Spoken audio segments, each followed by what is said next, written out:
Welcome to the Forever Free Space podcast. I am your host, health and fitness expert Joyce Van Setters. I am Pete Moriello, broker associate. And together we created this space for aspiring current entrepreneurs to get as much information from thought leaders in their industries.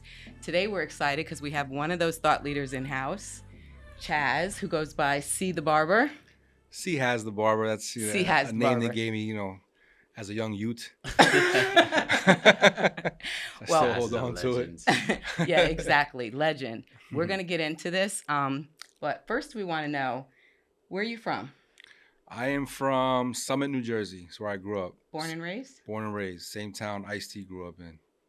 Did he? Yeah. I didn't know that. And you Yeah. still live there today? I live about 15 minutes outside of it, but yeah, same vicinity. Okay. Mm-hmm. Tell us how you got into the business. I got into hair cutting by watching Anthony Mason from the Knicks. He used to get hair designs in his hair. And at that time, I was into graffiti, drawing, and I saw that hair was a medium, something that I never saw before. Mm-hmm. So I kind of put two and two together, like, man, I would like to do that too. And I ended up hooking up with this barber from North Plainfield named Walter, who's a legend. And, we were just young kids getting our haircuts. How old were you? I was about 16 years old. Okay. Getting our haircuts and going every week, once a week, and I would just sit there and watch. And I was amazed the way that he was able to, manipulate these clippers to create these like fades and do these designs, and it just clicked. And I was like, this is what I want to do. Nice. I actually knew Anthony Mason. Oh, nice. Small world. Yeah, that's cool. So when you decided to get into barbers, you just said, I'm going to just start cutting hair, or just hanging out with him made you want to just continue? Yeah, just go in there. And then what I did was I went and grabbed my dad's mustache trimmers and bought a pair of like $15 clippers from CVS and begged my friends to let me cut their hair. And that's how it started. Did you go to college? I went to barber school or cosmetology school. So I started in high school, cutting hair, practicing on my friends. And then it happened, I had just finished cutting one of my friends' hair. I went to the barber shop to get my hair cut. And I was showing the barber that was kind of showing me the ropes at that time, Walter. And I was like, hey, look, I just cut my friend's hair. What do you think? And then the owner of the barber shop actually overheard me saying that. And he was like, you're a barber? And I'm like, no, I just been kind of just doing this for like 2-3 months in my basement, my garage. He's like, do you want a job? And I'm like, what? Like I didn't think of it as like, do you want a job? Right. It was fun. And I was like, man, I'm not ready for that, And his exact words were, well, go back into the lab, and when you're ready, I'll give you a chair. Oh my man, I left on such a high that day. I didn't even know like what to do. And what barbershop was that, Chaz? that was Chop Shop in Elizabeth. Oh wow. Yeah. That was like in '98. And then you went to cosmetology school or barber school? No, I went right to cut hair. I didn't have a car at that time. I was catching 2 buses from Summit to go cut hair. You were 18, Chaz? Yeah, I was about 18 years old. Yeah. And you had your own chair? They gave me a chair. So how does that work when they give you a chair? You get your own clients, or they give you clientele? They were giving me clientele because I wasn't from the area. I didn't know anybody. I mean, I would have my friends come and people that I knew, but they were just throwing me kids, all the kids. Yeah. Like here you can do it. And at that time, Chop Shop in Elizabeth was like the spot to go to because there was like no other barbershop. Did you went there too? I actually know because I already had my so-called guy. Yeah. But that was like the spot to go to because that was Really? like the kind of the That coolest, was the newest spot. wave. Yeah. 'Cause nobody was doing that and nobody was really cutting like that. Right. Yeah, we had you had Clippers. You had no Clippers wasn't existed yet, but you had like gifted cutters. Yeah. Pinocchos. But that was Jenny, like right on the Cristal. app, so it was like The thing was super different front about and us center. was that like we were just the flyest. Yeah. Okay. Like everyone had the nicest cars. We had like leather jackets with our logos. Oh, really? Yeah. We'd have like, we had all the mixtapes. We saw all the mixtapes, all the Clue tapes, so it was just like a melting pot of culture, which was really cool to be a part of, and actually see barbering. They took it to like that new age of barbering, where we blended the culture as like almost like an element of like, let's say hip hop, of like the fashion part and the hair part is such a big like a big part of what we do. And how long did you stay there? I I stayed there for about a year and a half, because then I went to cosmetology school, Okay. and then I learned that there was a whole other side of the hair industry, Mm-hmm. you know, and I ended up working in a salon as an apprentice or an assistant, and it was like night and day. Like Still I was working in clippers, Elizabeth. or? No, because what would happen was when I was cutting hair, we were just doing clipper cuts and fades and designs. Right. And then what would happen was I would get customers come and get a fade. Yeah. And then they wouldn't want their top cut with scissors because they would go to like their girlfriend's salon, Right. because, you know, we were just, you know, just barbers with clippers. So I was like, man, like I don't want to be like pigeonholed and just know how to do one style of hair cutting. So when I went to cosmetology school, I met someone that was working in like this salon in Livingston. There was like 2 floors, valet parking, $100 haircuts. And I'm like, $100 hair? We were charging $8, $10 back then. You know what I mean? And this was like, you know, late 90s, early 2000s. Yeah. See, women don't know anything about that. Yeah. Yeah, exactly.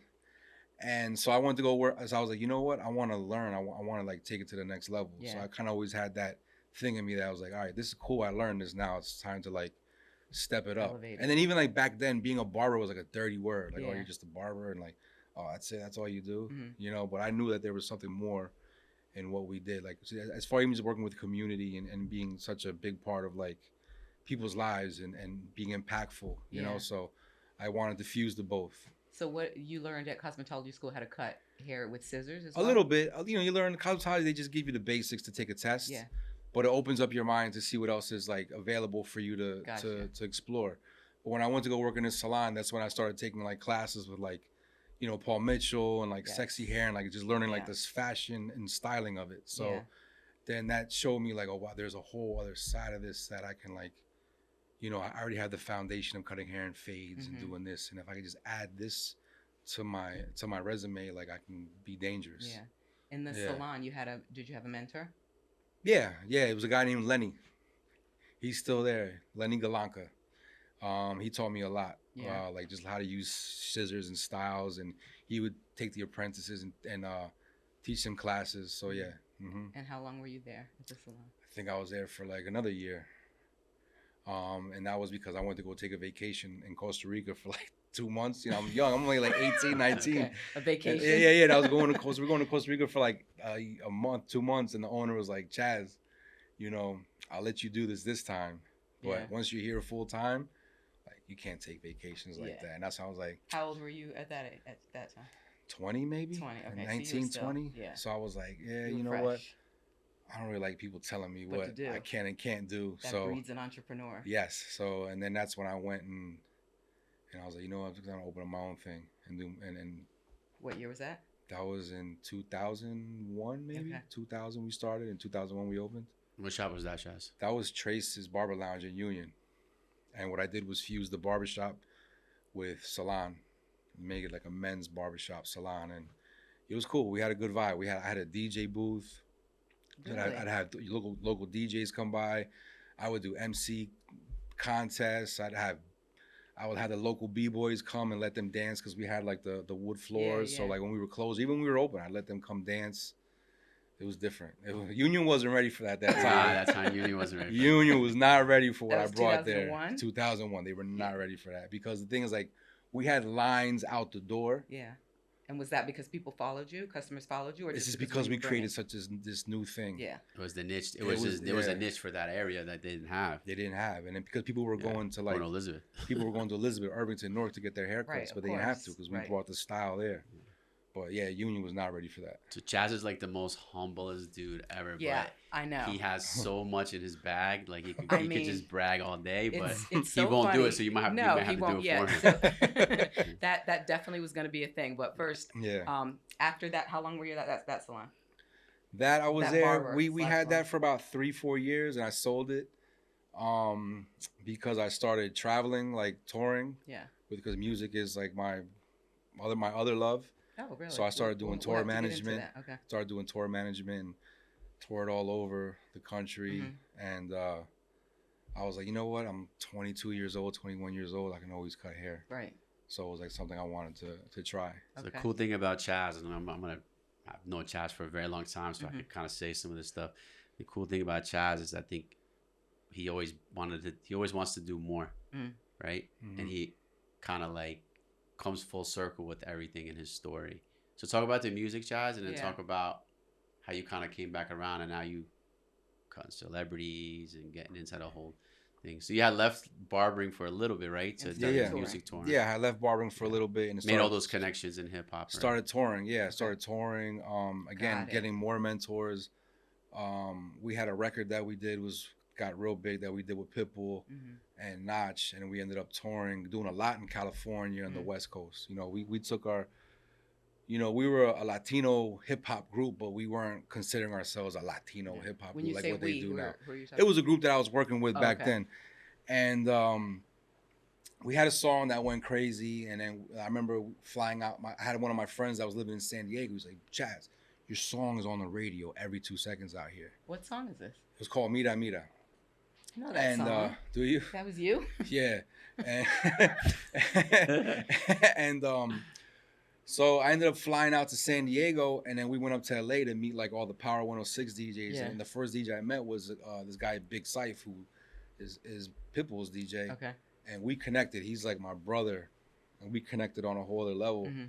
And we kind of just started playing our flag out there and doing shows and doing radio. And I linked up with one of my other mentors, Buys One, who took us on a whole radio tour, and he was teaching me like, this is how you do a radio interview. This is what you say. This is what you don't say. Right.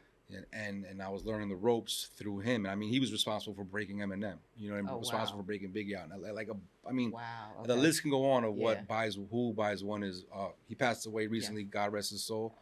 But he was instrumental to my career. So like through that, you know, we traveled. I met all these industry people, record people, and at that time I wasn't thinking like connecting the barbering thing until one time we're in the studio with Tony Touch, and he's getting a haircut, and I'm like, oh, this is a thing. Like, why is he cutting his hair? I'm like, I'm like, and I'm looking at dude like, yo, you know I cut hair. He wouldn't even know I cut hair at that time. They're like, oh, even like my mentor didn't know I cut hair.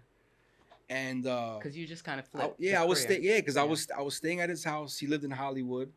No, he was in Beverly Hills, and I was staying at his house every time when I was in LA. And then one time I'm going through my bags, and he's like, yo, why do you have all this barber equipment? And I was like, I'm a barber. He's like, what? He's like, you are?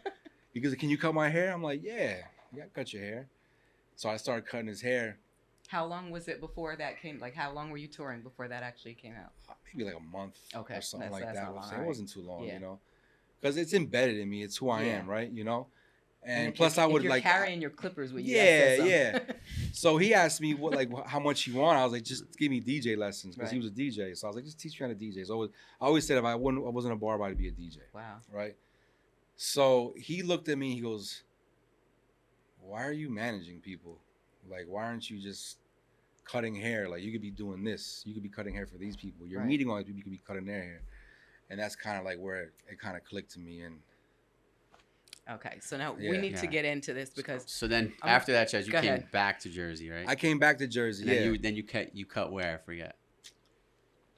I stopped cutting hair, and then I went to go cut with Leo and Doel over at Cristal's. That's when I met Chaz. Cristal's was in Roselle Park. That's when that's how you met Chaz. That's where we connected, and we were just like instantly cool. Yeah. He's everybody that kind was of like, guy. so hold on, let me give you the background story. So everybody was like, when I moved out of Elizabeth and I went to Spring, I was still going to Elizabeth to get my haircut. Your haircut, okay. And then my barber got locked up and went to jail. Move on. My barber. I lost my barber. He's in prison right now. So everybody's like, "Oh, you gotta go to this guy Chaz. You gotta go to this guy Chaz. You gotta go to this guy Chaz." I'm like, "All right, cool." So every time I went, Chaz's book. So I started going to this other dude. So then I forget what it was. It was a New York sports club, whatever. Yeah. I had to go to a wedding. I'm like, "Damn, man, I have to go get a haircut." It was super late. So I walked in. I had an appointment with the one guy. I was like, "Yo, dude, I'm sorry, I can't cut you. I gotta go." And Chaz was like right there. I'm like, "Damn, I really need a haircut. Like, I gotta go to a wedding tomorrow." Right. And Chaz overheard. He was like, "I got you. Wow. I got you. Just wait." And I was like, "Oh wow." Right. I got Chaz. You're like, I'm in. Chaz to cut me. That's funny, bro. I don't even know that story right there. Pete's that kind of guy. Like Pete and I have known each other. And that was it. After that, after he he cut me, I'm like, "Yo, bro, I'm gonna make an appointment like next week, so I can never so lose the appointment." Yeah, exactly. And that was, exactly. It was over after that. Yeah. That's why I say when you said you guys connected, we've known each other for over 20 years. We used to be trainers together a long time ago, and I was like in my 30s then, right? When I met you.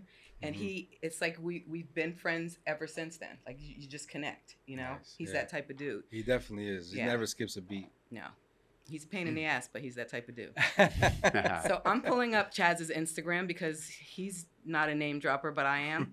So I'm gonna go through and see it just a little bit, and I just want people to know, especially. Well, hold on. Is it okay though, Chaz? Because Chaz Yeah, like to it's be fine. like, I mean, it's really, public like, information. It's public Under- information. It's under public the information. radar. Public He likes to stay under the information. I could be radar. reading this without him. I just want people to know, Mhm. it's first off, especially ladies, that if you know someone, like I know Chaz now, Yeah. then I'm one person removed from the guy from Bridgerton. I just want women to know that. I'm one person removed from him now because that's one of his clients. We got Nas, Method Man, pretty much the whole cast of Power, I guess, right? Book 2. Mm-hmm. Daniel Kaluuya from Get Out, Yeah. one of my He was favorites. super cool. Roger from Bridgerton. Which one's Roger from Bridgerton? Who's that? Oh my God. Sorry, ladies.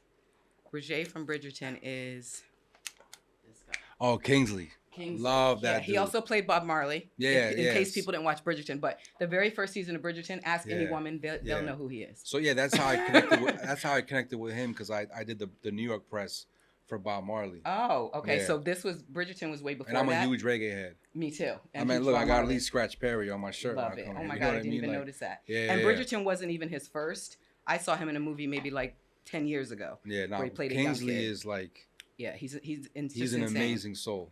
Amazing So soul. just to name a few, I mean, no biggie, Jocko Sims, right?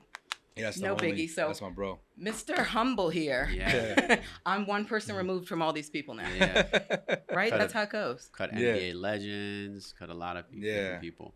But Chaz, talk been about crazy. like how you kind of made your way into that, because like you just talked about like the music industry, Mhm. meeting up a bunch of people, not coming back to Jersey to start cutting again. So So fast forward into like how you kind of like broke into that whole, because I feel like when you broke into that, you kind of made your connections come together, and it kind of brought you back in there. But then now you're getting back in the music industry and that entertainment industry as a barber. yeah. So talk a little bit about how that all So- came about, and then so- also talk about Stache as well. Yeah. So how that came to be was I met a gentleman by the name of Curtis Smith, who has a product line called Exotics, and started working with him with his product line. I flew myself out to Atlanta to work with him, and was like, "Hey, I'll pick up your boxes. I'll do whatever you want me to do." He was and is still the man when it came to like the Celebrity Barber game. Mhm. And I just, I want to be around greatness, Right. know. And it wasn't even like a thing like I want to be around him because I want what he has. It was Right. more of like You want to absorb. I want to absorb, but Yeah. also like let me contribute. Like let's have equal share of energy. Yes. Like I'm, Mhm. I'm not a vampire, So I was like, listen, I'll go work for you. Like pick your boxes, whatever you need me to do. Like, and that's what I did. And then he put me on stage at Bronner Brothers, and that was cool, because like there was no real barbers going on at Bronner Brothers. I started working with him, and then little by little he started calling me like, hey, can you go cut this person? Can you cut that person? Right. And then I was filling in for him when he wasn't available. And then he gave me one phone call that's probably the phone call that definitely changed my life and catapulted my career. It was like, hey, listen, I got this kid who needs a haircut. I'm not available. Can you go do it? And that kid happened to be Machine Gun Kelly, MGK. Oh, wow. Yeah. So I ended up cutting him right before he was leaving back to Cleveland, and we just connected. He wanted to change his hairstyle, so I changed it up for him, and he liked it. He was mad cool. His whole crew was cool. He called me 2 weeks later. He's like, "Listen, I'm coming back to New York. They're gonna announce that I got signed on MTV. Can you cut my hair?" And I'm like, yeah, hell yeah, I can. Right? Like, Nah, I'm and, busy. yeah. Well, the thing is, like, I've been in the celebrity game already, and I've been Yeah. around people, so like, it's not like I was like, oh Right. my God, he's called. Like, it was just Right, more right. like, all right, nah, this is my There's a time customer, because I'm not yeah. filling in anymore. Like now, like this can be like Absolutely. this can be my guy, Yeah. and he can grow. So he asked me, he's like, and this is again, he'll say this to you, he was like, how much? And I was like, I don't know, $100, 150, whatever. Mhm. He's like, oh man, I don't have it right now. He's like, I just got my deal, but my money hasn't been released yet. And I was like, I'm not gonna blow an opportunity over $100, Right. bro. $150. Right. I was like, listen, I'll do it for free. Don't worry about it, bro. Like, let's just grow. As you grow, I'll grow with you. When you start getting your videos, magazine covers, and all Right. that, let's just rock. You know, I said, shout me out on Twitter. Right. My Instagram wasn't even a thing. I was Right. like, just shout me out on Twitter, bro. It's fine. And he was like, really? I was like, yeah. So I cut him, signed on MTV. You know, my haircut on MTV. You know, I'm like, Yeah. and then Wow. then I started getting called for. He started calling me for all his when he just started coming up, and I'm coming up with him. And then along the ride, I'm meeting other people. And the thing is, since I was already dealing with inside the music industry, I knew how to act and how to deal with these people. Right. You know, just body language, or you know, the way, just there's a certain way to be that a lot of people don't understand. So I understood that, and so I was able to just be there and start growing and start cutting other people, and here we are today. And that's when you opened Stache? Stache we opened in 2011. So before that, you were just cutting celebrities, or you just going to people? Yeah, I was working in a salon in Union, Okay. and then I was going to cut celebrities and traveling. I was doing a lot of the hair shows, a lot of barber battles. Yeah. Was really heavily in that industry. Yeah. And then my partner and I, Checo, we left the salon that we were at and went to go open up Stache, Okay. and then that's where like we planted our flag again in Union. And what Stache offers? Is that salon also? It's like a men's upscale salon, but not pretentious. Okay. So you can go there Is and that feel why I like got you're that at look home. when I walked in there to get my undercut cut? No, not at all. We accept everybody. We just probably just real busy. Everyone's just like hungry and tired. Yeah, they were like, we don't do walk-ins, man. No, I don't think they said. They would never say, because we do walk-ins. No, it's it was just yeah. It was kind of just like like it's gonna be a while, like. Yeah, exactly. Mm-hmm. And it was one of those things where I was like, my salon, I lost my person. Mm-hmm. She went to jail. No, she didn't go to jail. She just was like, I can't fit you in. I just wanted my undercut buzz, and she was like, I just can't do that today. And then my husband became my barber. Oh, there you go. See? Well, he used to cut hair. Like, he played for the NFL, and he used to cut all the NFL players. Oh, nice. Yeah. So I was like, why am I going to the barber? Yeah. So look at you. You have a celebrity my barber. barber's You're at living home. with a celebrity barber. Exactly. So talk to us about Stache. How's that been? Stache has been amazing. We opened up, and the same thing. We were kind of busy right away. You know, we built a whole brand behind it. We doing T-shirts. Well, we created a razor together. We have a coffee line that we're doing now. Wow. What's Same it called? thing. Stache Cafe. Okay. And then, you know, we start off with a Costa Rican blend from Naranjo. And then there's a Colombian blend now called Honey Miel for the summer. That's a really good cold brew, cold coffee. Connoisseur. Yeah. So, yeah. And so are we. And we love coffee.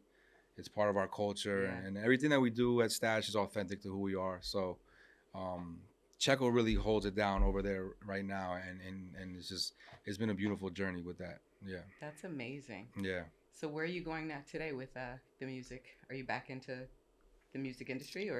You know, I just cutting. You know, Oh, okay. I'm the type of person, like, if I could help somebody out, I will. You know, just through the people that I know, like if I can help someone do something, you know, and I kind of just let it happen organic. Yeah. It's you know, I have 3 children. On top of just like wearing many hats, so the music industry is kind of nuts. Yeah. You know, Chaz's name is at the end of Power, and the credits go up. Oh, you is see it? Chaz's name Yeah, that's right dope. there. That's the first time my names were in How credit does that on feel TV. when you see that? That feels crazy. That feels crazy. Yeah, I've never. Now a reason to watch the credits. Well, that's the thing. So it's like, but that's the thing. So like, you know, being a barber and starting, like, you know, I never knew. I had an idea where I wanted to take it. Yeah. I knew I wanted to take it somewhere different, but like to actually like go through the steps to get there and go through the hardships and actually be able to say, yo, I'm here and I did this. Yeah. You know, I remember going to like photo shoots and being like nervous, not knowing anybody, and I haven't really worked with it. Now I go in there, I'm like, yes, sir, I'm here. Like, what are we doing? Right. You know, so it's cool to like be able to make that name for myself. Mm-hmm. And how many years has this been that you've been? I've been cutting hair for 25 years now. Oh my God, that's amazing. Yeah. So you must get like such a high when you see like even I'll say Kingsley, you know, for no reason at all. I'm just picking him. Yeah. Mm-hmm. When you see his haircut, like, I mean, when you see him on or like on whatever, an award show or something, and you did that haircut. Yeah, absolutely. Like, how does that feel? That's my trophy. That's my trophy up there, you know? Because again, I always just go back to like when I first started, you know, when I didn't even know how to hold a pair of clippers. I'm like, wow, bro, I'm doing this, you know. And all I'm because doing, someone gave you a chance, right? all because Gave somebody gave me a chance. Yeah, yeah. And then I also followed through with that chance that they gave me. You know, like people open up the door, but it's like, are you willing to go through it? Are you willing to go through it with integrity? Right. You That's know? actually a good segue into what I was going to ask you next. What are some tips that you would give aspiring and current entrepreneurs, barbers, up and coming barbers? You know, I would say just become obsessed with what you're trying to get into, whatever, if it's a craft or it's a product, become so obsessed that like that's just all you think about. And don't take no for an answer. I mean, I feel like that's an obvious one, but it may not be obvious. Don't take no for an answer, and you just have to keep fighting and keep fighting. Even when you think it's not going to work, you have to keep going. I mean, Pete and I have had numerous conversations in the chair of us always trying to do different things, and we've always kind of inspired and given each other advice. But the main theme is like you just have to keep going, because I've done things that haven't worked out, but I've done other things that's been amazing. But I've learned those lessons from the things not working out. Yeah. So for me, it's like you gotta keep going, and you have to have integrity. You have to have a good vibe, and always be willing to listen. And if you have a mentor, don't be one of those guys. Oh yeah, I know. Just listen. All you have to do is shut up. Yeah. And just listen. Yeah, that's hard to do for people. Yeah. Including myself. Yeah. No, I'm people, remember? Yeah, I know. It's just, that's a really, really good tip. I always say that people should embrace failing, learn from that, because that's how you educate yourself. Yeah. You know, like you do something and you fail at it, how else would you learn? When people are gifted with something, the worst part about that is they don't get the hardship of learning, of that education of someone else that would fail and do it. And that's the thing. So like I grew up in a small town in New Jersey. So it's like the main question is, how did you get to work with these people? Yeah. I said, I didn't stay where I was at. I went to where they were. I traveled. I went to New York every single night. I knocked on doors. I tried to get into clubs. I tried to, meet the manager, meet the publicist, meet the security guard. I'm just hey, this is who I am. This is what I do, You were persistent. Yeah, you got to be persistent. You have to just keep reintroducing yourself to people until they know who you are. So what else have you got going on these days? We heard that you wrote a book. Yeah. I wrote a book during the COVID time. When we were in quarantine? We were in quarantine, yeah. It was an idea that I had. It's a children's book called Charlie's First Haircut, named after my son. And I wrote it with my daughter. Like I started. Let's bring her in. So let's talk about this book that you wrote, Charlie's First Haircut. So that was a book that I wrote with my daughter back during the pandemic. That was a way for us to have an activity to shield them from the chaos that was going on in the world. And one day I was inspired, took my notes from my phone and just started kind of going at it, writing it, and showed it to my family, showed it to my daughter, and I was like, I want you to put your touch to it, like a children's touch. Yeah. Because she's 12 now. You were what? Around like 9. 9 when she did that. And Natalia, can you tell us what the book's about? So it's about a kid going to get his first haircut and kind of the whole experience. Yeah. And for kids, not like showing them not to have fear when coming to get a haircut. Like in the book, there's nothing about fear or daddy, I'm scared. Right. It's curiosity, exactly. Yeah. Interesting, because that's a real thing, right? When a kid comes to a salon to sit in a chair with people standing around them and the sounds of the clippers. Yeah, the sounds, a guy or a girl they've never seen before, grabbing scissors, grabbing their head, and it can be it's like going to the dentist for the first time or the doctor. Kids don't know what they're doing. They're new to this world. Exactly. Why am I sitting in some guy's chair? Why is he trying to cut my hair off? What does this even mean? So it's cool. It's a fun story. It actually has Charlie's real friend in life is in the book. Oh, really? I actually have a child version of Jocko Sims is in the book. Oh, that's nice. Yeah. And it's a fun story. So it's a real fun story. We went #1 on Amazon. Nice. She also became the youngest author Congrats, Natalia. in our town, and the mayor awesome. gave her a proclamation. So we have a Natalia Day or Charlie's First Haircut? Yeah, something like that. Yeah. All right. Something like that. So it's been a cool journey. Yeah, it's been a cool That's journey. amazing. Are you going to do a second one? Yeah, the idea is to work on a series. A series. I work on a series. Yeah, like Charlie's first soccer goal. It will be all of Charlie. Or No, we're gonna with your flip it kids? around with our kids. I have a smaller Okay. daughter, Juliana, Okay. that we call Gigi. So we'll do like Gigi's first haircut for Beautiful a girl names. version. Yeah, for their first dentist visit. Yeah. And again, it's kind of just all knowledge, wisdom, understanding for children to Yeah. like show them what these things are instead of like looking at it as fear. Go in with it like, okay, I know what this is. Yeah. I know What made you want to do this, or why are you inspired to do children's books? Just curious. Just to it was just I was inspired by just I love to teach, Okay. and I love children, I love kids, and these have been my major influences for the past 12 years. So it's something that I feel that we can do together, and I can help build their legacy. Yep. And kind of help build her up. So no one's dusty son can impress her with a donut and a latte. Exactly. Dusty. So Chaz, we like to ask our guests before they leave to give the next guest, you don't know who it's going to be, we don't know who it's going to be, a tip. So my tip is, I was thinking about this, came to me in the car last week while I was driving. I was listening to that new Common and Pete Rock album. And I had just finished cutting the Real Madrid team. Oh wow! The biggest soccer players in the world Yeah. right now. And I've been really diving into soccer lately, training my son and trying to create these. My thing is about creating opportunities and doing things at a grander scale. So if we're gonna learn soccer, we're gonna learn from the best. We're gonna go to the best. Absolutely. Now he's playing for Valencia, the academy in Edison. So, and I got called to go cut Vinny Jr., Rodrigo, and Tony Rudiger from Real Madrid. I'm driving home. It's like 3 o'clock in the morning, 2 o'clock in the morning, whatever it was.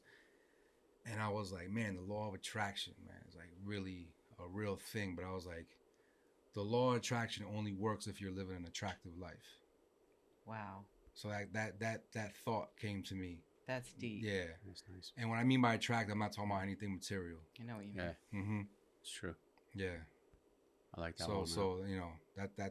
that's where we're at. With I'm my gonna say vibe. that's the best tip we've gotten. Yeah. No offense to anybody, but That's pretty that's deep. good. That's dope. Yeah. So that's where my mind's at right now. Chaz, thank you so much for doing Yeah. this. Thank you for having me. And Natalia, thank you for Thank coming you. on and doing this. You can still get the book on Amazon, right? Yeah, it's on Amazon. I'm revamping the website right now. I just hooked up with this marketing guy, my man Ravi. And we'll put all that in the my show boy notes. Carlos from In the Cut Barbershop hooked me up with, and we're gonna start rolling it out. We're gonna have another second rollout. Nice. Yeah. I love it. Thank you guys again for being here. And we Thank want to you. let you know we're still on Apple, Spotify, and YouTube. And if there's something that resonates with you, join our community because we promise the best is yet to come.